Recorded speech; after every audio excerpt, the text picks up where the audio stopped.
Mulai dari Perang Dunia Pertama dan Kedua, seolah-olah julukan artileri sebagai King of Battle tak pernah sirna dalam pertempuran. Artileri merupakan persenjataan berat yang mampu menembakkan proyektil secara langsung maupun tidak langsung ke arah targetnya. Dalam perkembangannya, berbagai jenis persenjataan berat telah diciptakan. Mulai dari artileri terbesar dan terberat seperti Schwerer Gustav ataupun artileri dengan tembakan terjauh seperti Paris Gun. Untuk dapat menunjang perannya dalam medan tempur, tentu sebuah artileri harus dilengkapi dengan sebuah proyektil mumpuni untuk dapat meluluhlantahkan area targetnya. Pada awalnya, meriam pada senjata menggunakan bola besi sebagai proyektil yang dilontarkan ke arah target.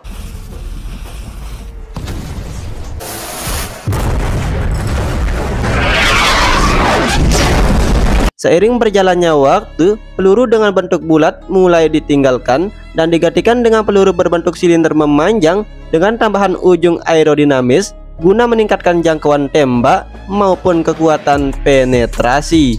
Setiap senjata, atau lebih spesifiknya artileri, memiliki ukuran rongga atau diameter lubang tengah yang menunjukkan seberapa besar proyektil yang mampu ditembakkan. Dari sekian banyaknya kaliber proyektil artileri yang beredar dan digunakan saat ini, kaliber 155 mm merupakan kaliber artileri yang paling banyak digunakan dan diproduksi.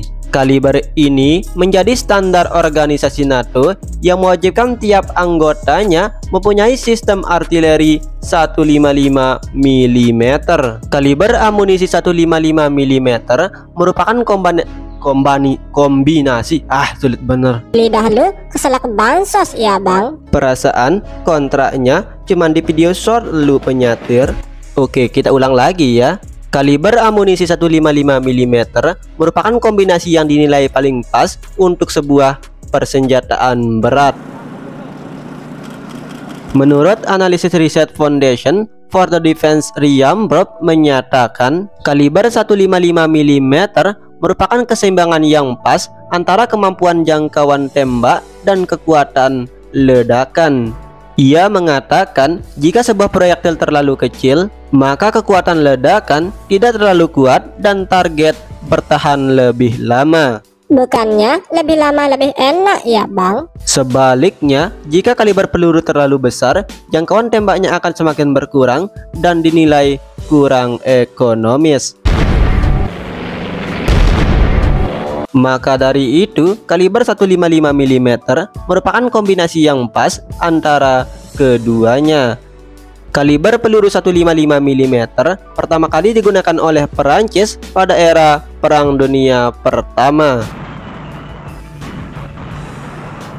Kemudian pada sekitar tahun 1942, Amerika Serikat menciptakan artileri 155 mm pertamanya yang dinamakan dengan M114 Howitzer. Pada konflik Ukraina, proyektil 155 mm begitu penting untuk menunjang berbagai operasi militer dan memenuhi kebutuhan amunisi untuk beberapa artileri sumbangan negara-negara NATO dengan kaliber standar 155 mm. Karena pada dasarnya artileri Ukraina merupakan artileri peninggalan Uni Soviet dengan kaliber standar 152 mm.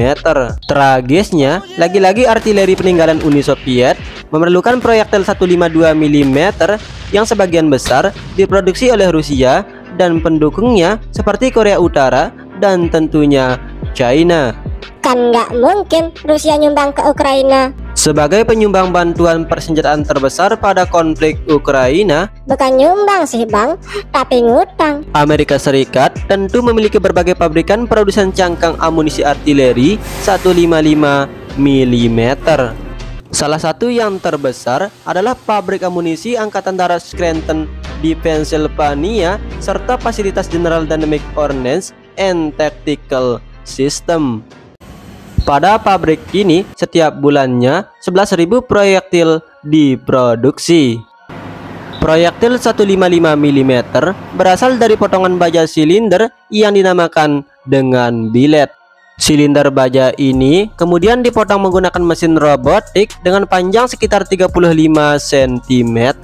Selanjutnya, mesin-mesin robotik tersebut akan memasukkan bilet-bilet ke dalam tungku pemanas dengan suhu mencapai 1093 derajat Celcius untuk mempermudah proses penempaan dan pembentukan proyektil.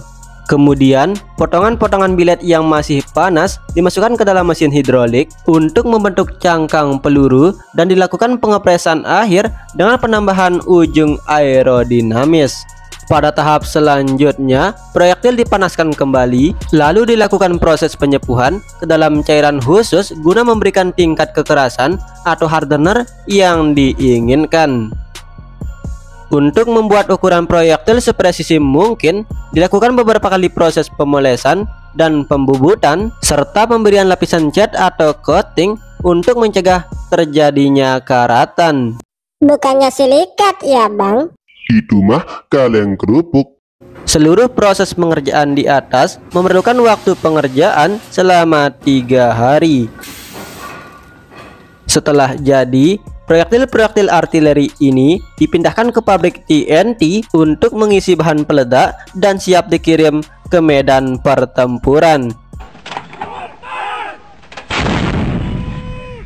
Proyektil-proyektil artileri memiliki berbagai keunggulan dan mampu memberikan dampak destruktif yang signifikan. Proyektil 155 mm biasanya akan diisi dengan bahan peledak seberat 10 kg yang mampu menghancurkan target seperti tank, kendaraan tempur, infrastruktur berharga, maupun pasukan infanteri. Keunggulan ekonomis lainnya, tentu harga sebuah proyektil jauh lebih murah daripada menembakkan rudal anti-tank maupun guided missile.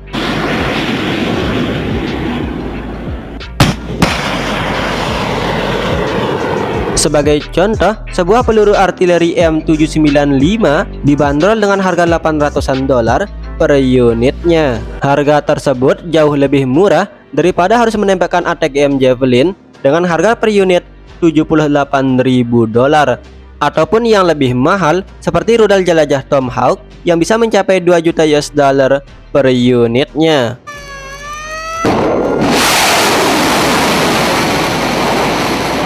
Untuk itulah, pada konflik Ukraina, proyektil 155 mm begitu penting dan dinilai paling ekonomis.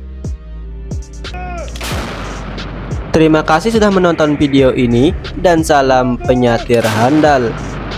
Jangan lupa di like dan subscribe ya bang, kalau mau.